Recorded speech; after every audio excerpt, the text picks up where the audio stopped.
હેરી શિયાળ ખૂબ જ ધ્યાનથી તે જાનવરોને જતા જોઈ રહ્યું હતું. ત્યાં જ તે વખતે તે ઝાડ પર મિંકી ચકલી પોતે મેકઅપ કરી રહી હતી. હેરી શિયાળે મિંકી ચકલીને કહ્યું કે આજે આ જંગલના જાનવર સજી ધજીને ક્યાં જઈ રહ્યા છે? મિંકી ચકલી શિયાળની વાત પર મોઢું બગાડીને કહે છે. તને એનાથી શું મતલબ? એ ક્યાંય પણ જતા હોય. હેરી શિયાળ કપટી હાસ્ય કરીને કહે છે. તું તો નારાજ થઈ ગઈ. અરે હું આ જંગલનો જાનવર છું. શું મને જાણવાનો અધિકાર નથી? હા, ખબર છે તને જંગલનો કેટલો ખ્યાલ છે.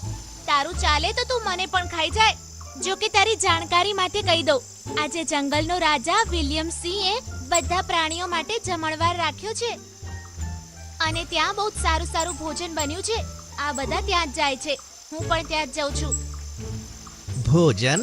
કઈ ખુશીમાં? વિલિયમ સિંહનો દીકરો એડવર્ડનો આજે જન્મદિવસ છે. મિંકી ચકલીની વાત સાંભળીને હેરી શિયાળ ગુસ્સાથી બોલે છે.